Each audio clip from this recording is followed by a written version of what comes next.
Hello. Today, I want to talk more about the practice that I mentioned earlier this week that helped me to pull myself out of my PMS spiral, and also how this practice resulted in me living in Afghanistan for 2 years. Welcome back. I'm Adrienne. Today is day 15 of posting every day for 30 days to kick off my content creator journey. Don't forget to hit subscribe if you'd like to follow along. Um, a guiding principle that I try to live my life by is something I call ATAR. And that stands for Ask, Trust, Act, and Receive. It's something I visit daily as a guide for, like I said, how I want to move through my life and how I guess I essentially manifest small and big things that I want. And I'm sharing this because it has genuinely like shifted my mindset and helped me move forward like more times than I can count. And I think it might be helpful to somebody else. So I'm going to go ahead and break it down for you. So, step one, the ask. Here, you're just going to do just that. Ask for what you want as specifically as you can. Sometimes the specificity is a feeling versus a thing. But just again, be as specific as you can. And this can be in prayer, meditation, journaling or writing, just speaking it out loud, writing it down, whatever resonates with you. And like I personally do it through prayer. But I believe that this works regardless of your faith, your religion, what you consider to be your higher power, God, the universe, source, your higher self, whatever that looks like for you. And again, it can be big things or small things. It can be the long-term goals, the the career you want, relationships, financial freedom, and the small things like just, you know, easing your anxiety during this day or having energy to do something or inspiration to create a piece of content or create a piece of art. So ask for what it is that you want. The second part is to trust. And this is really like probably, if I'm being honest, the hardest part. Um, excuse me. Your job is to trust that it's coming, not to try to figure out how, the when, what it's going to look like. And I will note that lots of times when I get the things that I ask for, they look so much different than I imagined, and that's okay. And it often looks better than I imagined. So stay open to that as well. Um, this is a hard step for people like me who are overthinkers and planners, and I just want to know all the things right now, and I want them to happen right now. And I still have to remind myself that like this is not your job. Your job is not to worry or wonder about this. And it does get easier the more that I just like stay in my own lane and not worry and just have faith that this thing will come to fruition. We spend so much time, I feel like, worrying, time and energy worrying about like the how and when of things, and it could really just be used somewhere else. So, and trust doesn't mean passively waiting either. It's just more about releasing the anxiety of the outcome while you do your part, which leads to the next step, which is act. Action. This is your part. Show up. Do something. Take a step, even a small one, the smallest. This does two things. It redirects that energy that you would have spent worrying and wondering, and also sends a signal to universe, God, yourself, whoever you're asking, sends a signal that says, I am serious about this and I'm ready to receive it. The action, this is the most interesting thing I found about this. The action doesn't necessarily have to be proportional to the goal. And I'll give you an example in a bit to pull this all together a little more. But you don't have to have it all figured out. You don't have to have a whole plan. It's just about moving forward and keeping the energy moving. Just take action. Like I said, the tiniest actions really, really start to build momentum here. And the last step is simply to receive the thing that you've been asking for.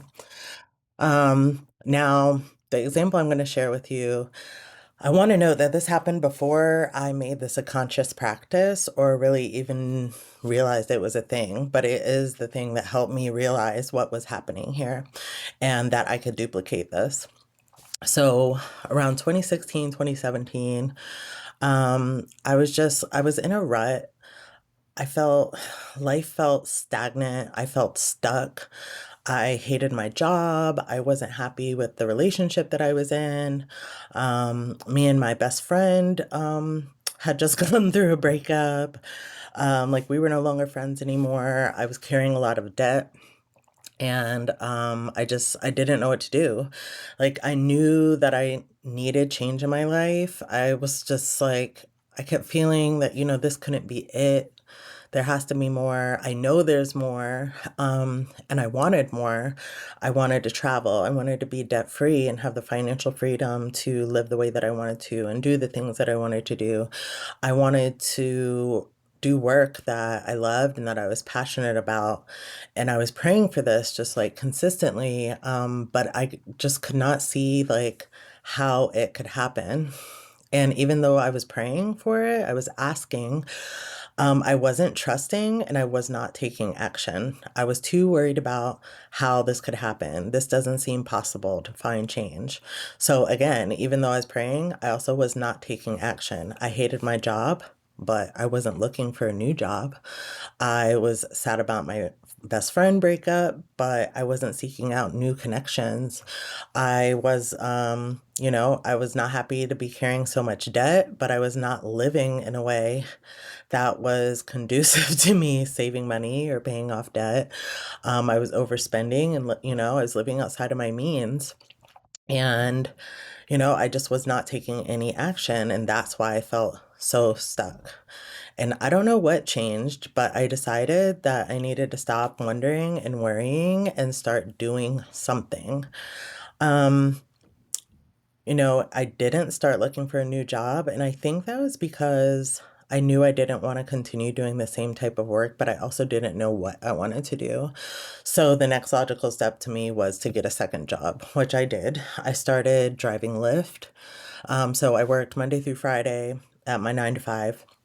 And then a few days a week and on the weekends, I would drive Lyft. And then I also started working Saturday mornings at a gym in a retirement home. So all these small actions or like they just snowballed into other things along the way in this process. I made a new friend at my part-time job at the gym. We became really close. We were like-minded. We started doing new things together. Um, I slowly started, paying off my debt with some of the extra money. I was taking better care of myself. I ended my relationship, that I wasn't happy in. And just all around, like, even though I was still nowhere near what I wanted, I felt like the energy was moving again. Like, I didn't feel stuck. And I remember at one point, just looking at my budget and looking at the money that was coming in from the part-time jobs and just feeling discouraged, like feeling like I'm still nowhere near what I need to like pay off my debt. It's still not that much more money and whatever, but for whatever reason, I kept going. And that was, the act. And I don't remember how long this was going on, but I want to say it was about 6 months that I was working these jobs, these extra jobs. And one day I was at work and I used to be a very heavy smoker and I went on a cigarette break with a friend of mine. She worked for the same company, but she worked for a different subsidiary. And she asked me as we were walking down the hallway if I knew anyone with like the appropriate security clearance who'd be interested in going to Afghanistan to work on a contract. And I jokingly said me, and I will never forget, she like stopped in her tracks and she just said, actually, you would be perfect. And so we chatted about it a bit more, went through the appropriate channels in our company, and less than 2 months later, I hopped on a plane to Afghanistan and I ended up living and working there for 2 years. Now, The craziest thing about this is that none of it made any logical sense. And that's what stood out to me. Um, the job was in a field that I wasn't familiar with. On paper, I absolutely did not qualify for it. But it ended up being the easiest job I've ever had. I was paid more than I've ever been paid. Essentially, my salary doubled. I think I was making around 75,000 with my job, my with that current job. And then when I moved to the Afghan job, excuse me, to the Afghan contract, my salary doubled, more than doubled. And on top of that, I was tax most of it was tax exempt because of a foreign earned income exclusion, which meant that I did not have to pay taxes on almost all of my salary. The work schedule was 90 days on, and then we would have 30 days off, and you could go home, you could travel pretty much wherever, assuming it wasn't on like a restricted list with the State Department. And I was even able to have them pay for me to travel to different places as long as the cost was comparable to a flight to my residence. So I was able to pay off my debt. I saved up a bunch of money.